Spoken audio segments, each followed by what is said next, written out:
Bonjour à tous, très heureux de vous retrouver. School TV Le Mac, 30 minutes consacrées à l'éducation de vos enfants. À chaque fois une thématique forte, une initiative sur le plan local et ou national avec Alix Nguyen. Salut Alix. Salut. Ça va être de la poésie aujourd'hui, j'adore. On est parti Le Mac qui vous emmène faire un petit tour aujourd'hui pour découvrir le printemps des poètes à Paris. Quelles sont les missions de cette manifestation? Quel lien entretient-il avec notre jeunesse? Élément de réponse dans un instant. La poésie, la récitation en vers, en classe, souvenez-vous, c'est pas forcément des bons souvenirs pour tout le monde. Alors comment introduire la poésie auprès des plus jeunes à l'école? Comment donner le goût des mots? Quels ateliers d'écriture faut-il proposer pour intéresser une génération qui vit, vous le savez, au rythme des réseaux sociaux aujourd'hui? On se pose toutes ces questions avec notre invité dans un instant. Il y aura une loupe, c'est avec Alix. Oui, et je vous parle d'une collection de 13 courts-métrages qui donnent vie à la poésie. C'est très très joli. Ah, des vers et de l'image. Peut-être même du son. On y va.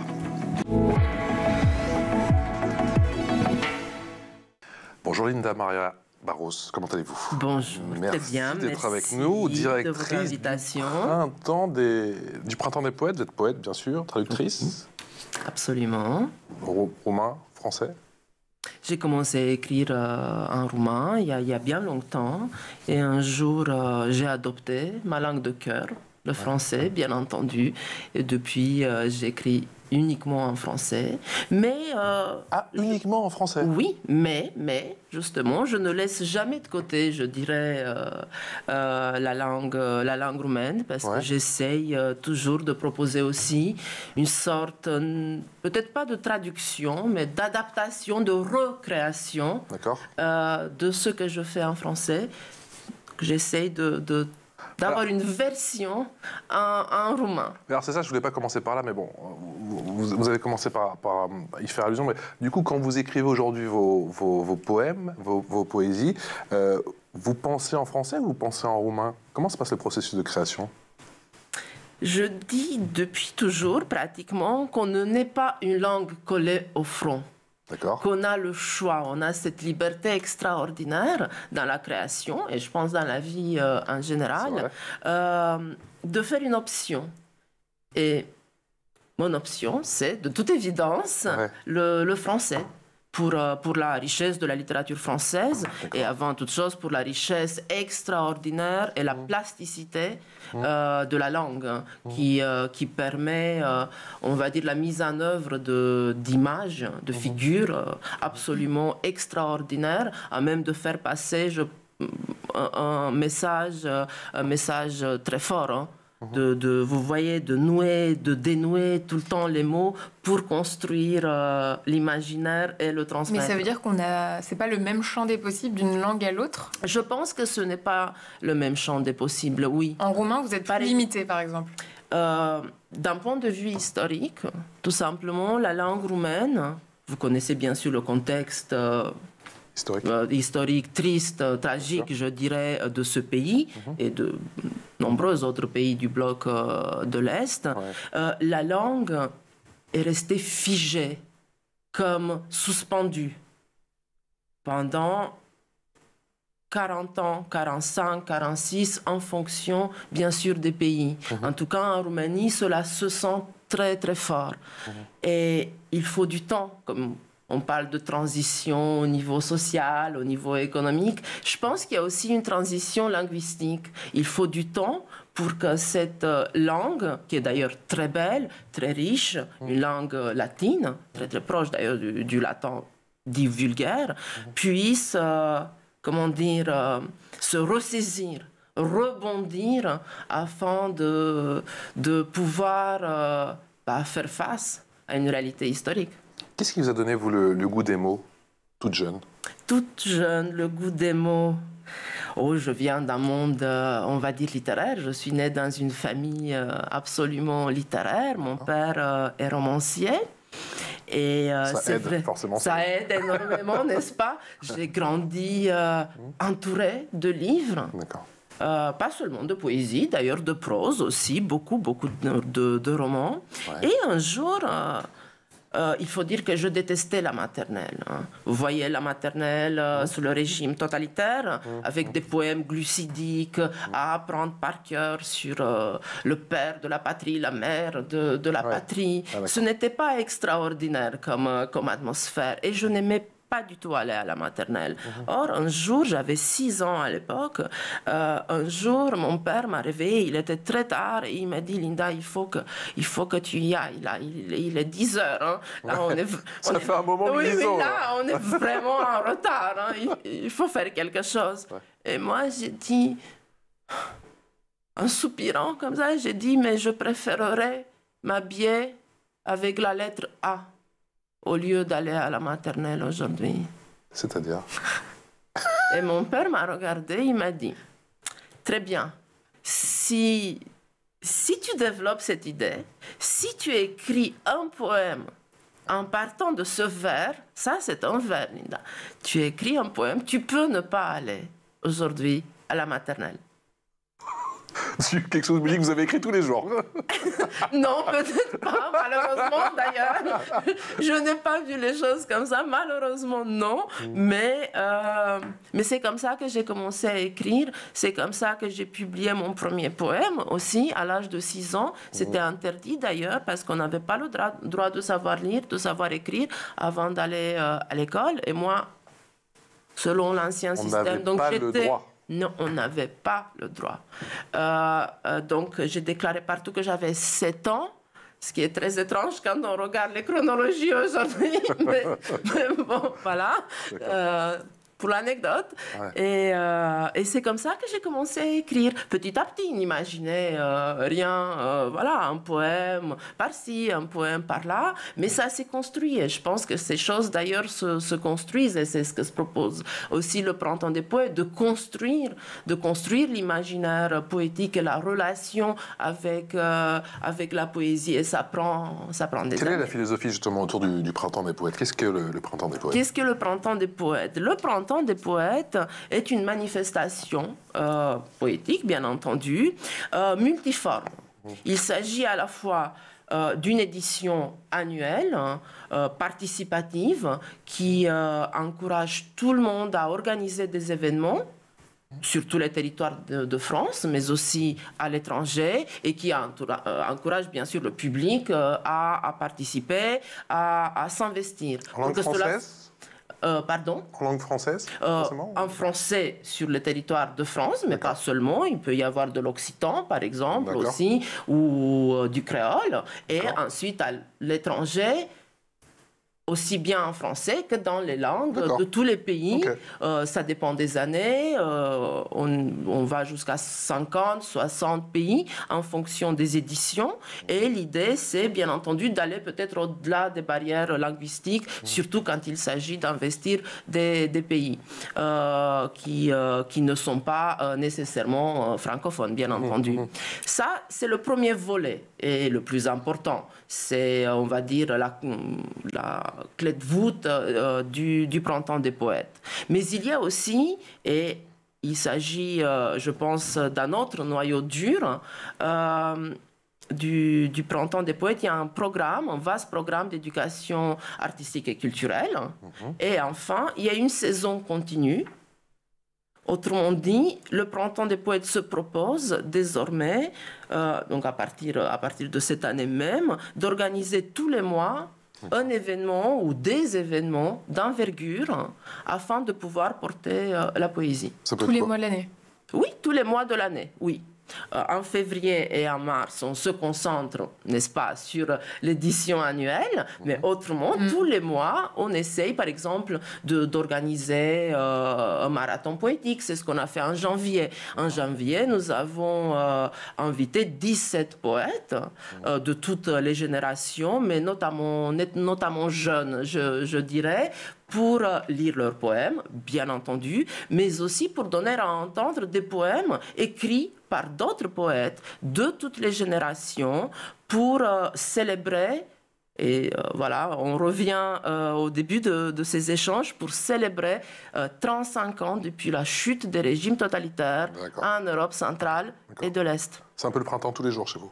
Oui, exactement. On essaye. Même en hiver. On essaie exactement. Ouais. Parce que quand j'ai conçu le programme, je me suis dit que le printemps des poètes ne peut pas se conformer à un ordre timide des choses avec l'hiver, le printemps, l'été. Non, absolument pas. La poésie volcanique. S'inscrire dans la durée, et cela est normal, bien entendu, parce qu'il s'agit justement, en tout cas cette année, de promouvoir la poésie volcanique. C'est quoi la poésie volcanique? La poésie volcanique est une métaphore, de toute évidence, pour dire l'éruption de l'imaginaire, pour dire l'énergie de la création, pour dire la force du vivant. Alex. Et vous sentez un attrait du public jeune pour la poésie? Un grand attrait du public jeune pour la poésie, et ce, heureusement. Hein. Et je pense qu'il se manifeste d'ailleurs à tous les niveaux, au niveau de la création, à proprement parler, ce qui est d'ailleurs absolument extraordinaire. Et alors, ils sont bons? Ils sont bons, oui. Ils s'investissent, je pense là aux plus jeunes, par exemple. Ils s'investissent vraiment dans des ateliers. Ils écrivent, ils veulent rencontrer des poètes, ils veulent échanger ils ont avec quel âge, les plus jeunes? Des poètes, pardon. Les plus jeunes? Les plus jeunes, ça commence à la maternelle. Okay. Ça commence très tôt. Hein. Ah ouais. Ça commence très, très tôt. Et bien sûr, cela s'inscrit dans la durée des études. Il y a beaucoup de lycéens, beaucoup de collégiens aussi qui participent. Et non seulement aux ateliers, il y a beaucoup d'autres projets. Et ensuite, ça peut aller à un niveau, je pense, supérieur quand on parle, par exemple, d'ateliers d'écriture poétique à l'université, où vraiment on commence à écrire, peut-être même à construire, à configurer parfois des recueils de poèmes. Et cela se traduit par la suite, je pense actuellement en France, avec l'émergence d'une nouvelle génération poétique qui est très très forte et qui commence à s'imposer sur la scène littéraire. Vous me dites, Linda, qu'on peut commencer un atelier d'écriture à l'âge de 5-6 ans. Il faut commencer le plus tôt possible pour peut-être pas avoir cette image... qui, moi, en l'occurrence, m'a traumatisé. Effectivement, on doit réciter. La récitation, c'était quand même quelque chose. T'avais beau la connaître par cœur, t'attendais ton tour et t'as l'impression d'être un petit peu à la potence. C'est ardu. Pour peu qu'il y en ait un ou deux qui se forent avant, et après t'es tétanisé. Et tu te dis, mon Dieu. Et ça te marque à vie. C'est terrible. Et c'est souvent les premiers... C'est une question de pédagogie. Première interaction avec l'oralité. Et c'est vrai que ça te marque après pour oui, c'est pour une question d'approche, tout simplement, je pense, de la poésie et de l'écriture en général. Et même peut-être de la littérature. Hein. Par exemple, dans le cadre du Printemps des poètes, pour les plus petits, pas seulement, pour tout le monde, mais pour qu'on se concentre un peu sur cette tranche d'âge, nous proposons cette année une opération qui s'intitule « Explorer la poésie ». Et l'idée, c'est justement de passer de choses peut-être un peu trop sobres et traumatisantes, comme la récitation, si je comprends bien. Ah bah oui, si je comprends bien. Donc, passer de ces choses classiques... Non mais Linda, moi je me cachais, je me souviens. On se cachait derrière les rideaux et tout, et le professeur dit non, c'était donc justement, tragique, hein. Quitter la sphère du traumatisme à tout jamais, rompre à tout jamais avec ça, pour avoir peut-être un regard ludique, sympathique. Mais comment on fait? Cette année, j'ai proposé à tout le monde de participer à un concours d'écriture. Mais ça doit changer la donne, ça. Parce que si déjà on récite ce qu'on a produit... Déjà, oui. Et que c'est pas du Cocteau, du Senghor ou je sais pas quoi. On parle de ce qu'on crée, de ce qu'on... Exactement, de nos propres tripes, de ce qu'on crée. Et en plus, on peut échanger avec des poètes ou des animateurs, des bibliothécaires, des libraires, qu'importe. On peut échanger avec des personnes qui connaissent ce milieu et qui, justement, offrent une autre approche des choses poétiques, du geste poétique même. Pour écrire un poème, il faut déjà avoir un rapport à la poésie. Peut-être pas, il faut le créer, il faut partir de quelque chose. Hein. On fait des haïkus, non? C'est très court, donc c'est vrai que tu dis bon.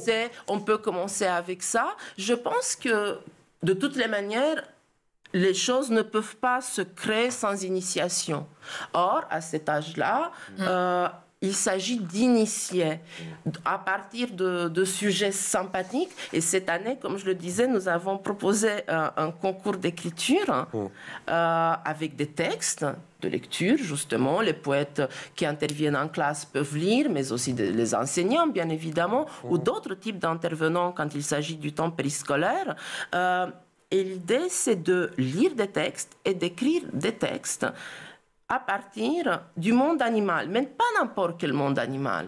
Un monde qu'on conçoit à notre manière. Comment? J'ai proposé qu'on parte, par exemple, j'ai pris cet exemple, de deux animaux.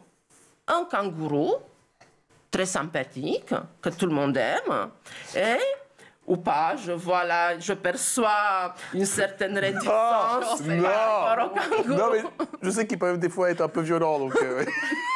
Mais ils sont beaux et sympathiques. Ah, ils sont beaux. Ils sont élancés, ils sont beaux, ils sont hauts et voilà, et violents. Impressionnant.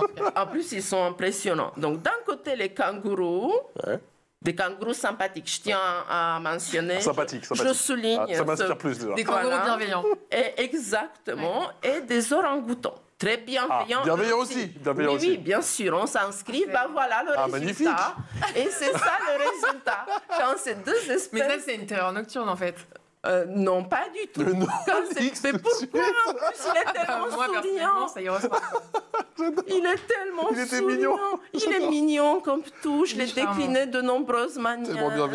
Tellement bienveillant. C'est intéressant. J'en parlais moi justement avec Laure au maquillage. Elle me disait qu'elle, à l'époque, parce que je parlais de mes traumatismes, elle me disait qu'elle, à l'époque, il y avait 3 dimensions dans la note, justement, quand on était noté à l'école en poésie. Il y avait la récitation, bien sûr, la mémorisation, et il y avait aussi la partie dessin, illustration. Oui. Ça se fait de plus en plus, ça, de lier peut-être un dessin, une production, ouais.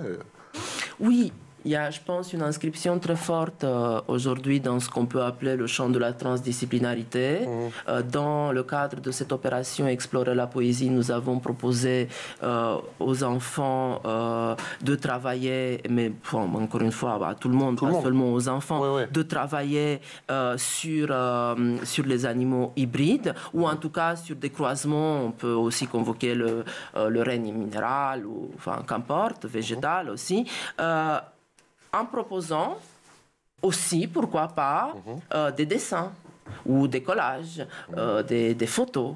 Mais nous avons aussi un autre projet dont le cœur même, je dirais, est transdisciplinaire. Il s'intitule Photopoème. Il est mené en lien avec l'Office central de la coopération à l'école.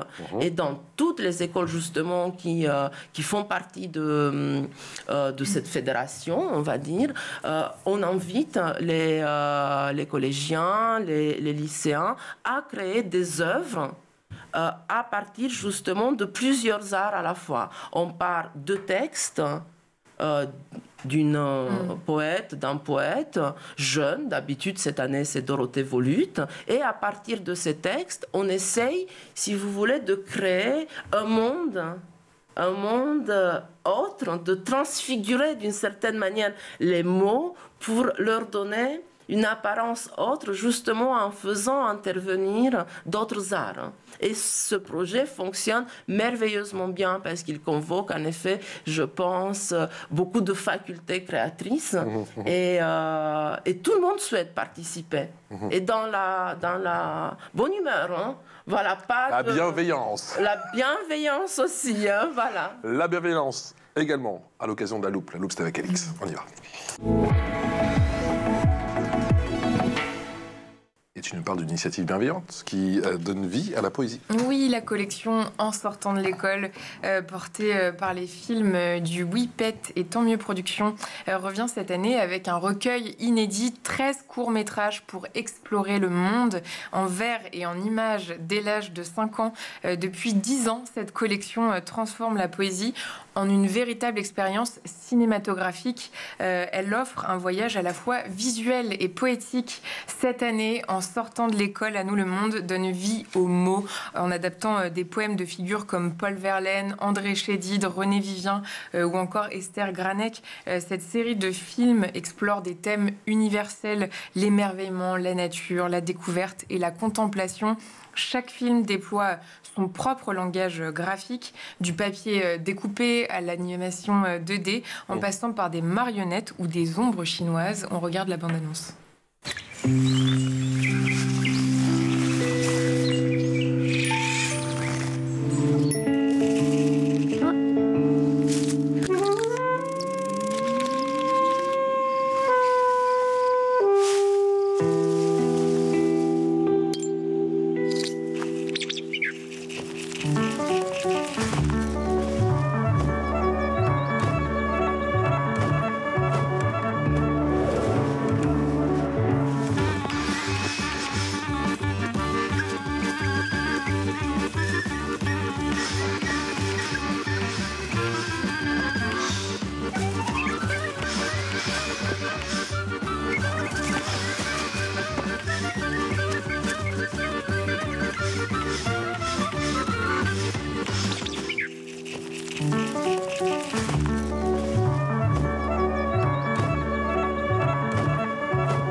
Parmi les pépites de cette sélection, il y a Conquistador, qu'on a vu, donc inspiré du poème de Verlaine, de Jérémy Cousin, qui raconte l'épopée d'une souris aventurière. Moi, mon coup de cœur, c'est La Clé des champs, inspiré de Claude Roy, réalisé par Lucas Malbrin, un court-métrage en papier découpé qui met en scène une enquête autour d'une clé mystérieusement disparue. Ou encore Liberté, inspiré du poème de Maurice Carême par David Stora, une ode à l'évasion. Cette collection ne s'est pas limitée à une projection, une exposition itinérante présente les coulisses de ces films, dévoile les techniques d'animation utilisées, elle est destinée aux médiathèques et festivals, et elle prolonge l'expérience, invite à une réflexion pédagogique sur la poésie et l'image animée. Avec, en sortant de l'école, À nous le monde, la poésie devient un voyage sensoriel et accessible à tous. Vous y avez participé, c'est un coup de cœur peut-être parmi ces 13 courts-métrages? Tout est un coup de cœur. Quand j'ai découvert la proposition des films du WIPET et de Tant mieux production, j'ai été absolument émerveillée, je reprends ce terme que vous avez utilisé. Et nous avons décidé tout de suite de travailler ensemble autour de ce projet, justement pour le porter ensemble, d'un point de vue créatif, mais aussi d'un point de vue pédagogique, parce que justement, comme vous venez de le préciser, il y a un dossier pédagogique, il y a des jeux, il y a des questions autour des figures de style. Par exemple, encore une fois, dans l'initiation des enfants à la poésie. Et exactement, et nous avons décidé de porter ensemble tout au long de l'année, donc dans le cadre de notre programme artistique, d'éducation artistique et culturelle, mais aussi tout au long de la saison continue du Printemps des Poètes, nous avons décidé de porter ensemble ce projet qui, c'est vrai, est beau. Et quand il y a eu l'avant-première, j'ai vu les réactions des enfants. Mais même pour un adulte. Hein. Mais c'était extraordinaire. Hein. C'était absolument. Toi, tu m'avais dit que tu devais regarder 2-3 courts-métrages, finalement. Tu as regardé en entier? Ouais. Qu'est-ce qu'il y a de si séduisant, du coup? C'est hyper immersif, et même pour le cerveau d'un adulte. Qui plus est, par les temps qui courent, je trouve que ça aide à l'évasion, quoi. Absolument, et il y a une diversité dans les techniques de création qui est, je pense, saisissante. Moi, le peu que j'ai regardé, ça m'a détendu. Oui, c'est vrai. Il y a un petit côté méditatif, un peu spa, t'es là.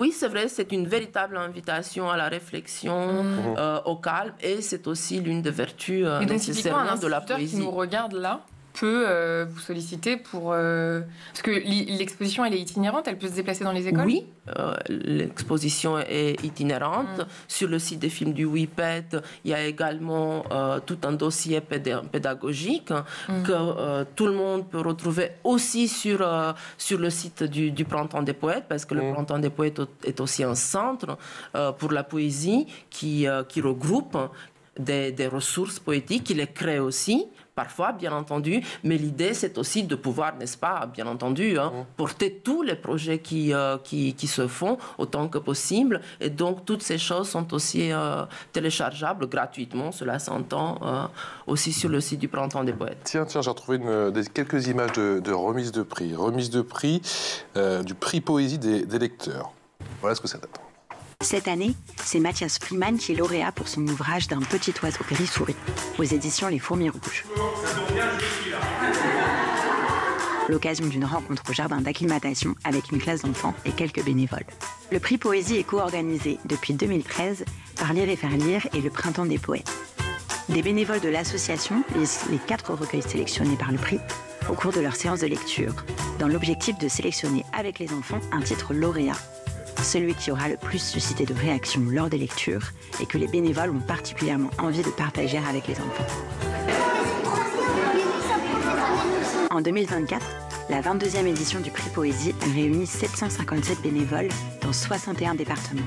Grâce au partenariat avec la Maïf, la MGEN et Lire et Sourire, 329 lots de livres ont été diffusés et près de 8500 enfants ont bénéficié de ces lectures, de la toute petite section maternelle au collège. Voilà, l'échange, la transmission, ce qui est super, ce qui est génial avec la poésie. Bienveillance, bien sûr, mais c'est ce lien intergénérationnel. Ah oui, absolument. Qui est l'assise même de ce prix. que tout le monde apprécie, parce que justement, il se construit sur cette idée de transmission. Le Printemps des poètes achète les livres qui sont sélectionnés. Il y a 4 titres qui sont sélectionnés, 4 titres pour la jeunesse. Les achemine avec le soutien, bien entendu, des partenaires à travers plus de 60 départements de France. Et justement, les bénévoles de l'association Lire et Faire Lire font ce travail extraordinaire de transmission. Ils lisent aux enfants à l'école ou encore une fois sur le temps périscolaire, ils lisent les textes. Ils les lisent aussi avec les enfants, bien entendu.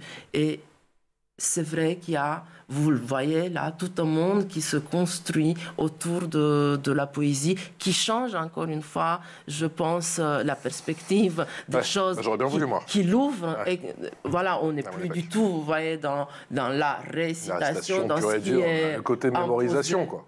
Voilà. Pas du tout, on est vraiment dans la découverte, dans le dialogue, on essaye de voir ensemble, mais pourquoi ça et pas autre chose, pourquoi ce mot, qu'est-ce que ça évoque pour vous? Là, il y a un véritable dialogue qui se construit en plus de manière naturelle, dans la simplicité la plus absolue. Dernière question, Linda, vous nous avez parlé tout à l'heure avec brio de l'opération Explorer la poésie. Je n'ai pas précisé, c'est jusqu'au 3 avril 2025, c'est ça? Exactement, le concours est ouvert jusqu'au 3 avril 2025. Et cela nous permet, en fin d'année scolaire, n'est-ce pas, de remettre les prix. Et je ne sais pas si on a la fiche du Printemps des poètes 2025, réalisée, je lis, avec l'autorisation de l'artiste japonaise Shiota Shiharu. Oui. Qui est-elle? Elle expose en ce moment au Grand Palais. Shiota Shiharu a eu en effet la gentillesse d'accepter de porter cette année le Printemps des poètes. Encore une fois, on va dire dans l'échange le plus simple, je l'ai contactée par mail. D'accord. Et elle a donc vous ne la connaissez pas particulièrement? Non, absolument pas du tout. Elle a répondu oui tout de suite parce qu'il y a, je pense, comment dire, une convergence de vision. Je lui ai tout simplement dit, cette année, le Printemps des poètes sera consacré à la poésie volcanique, à l'éruption de l'imaginaire, et je pense que l'œuvre de Shiharu Shiota est par excellence, je dirais, volcanique.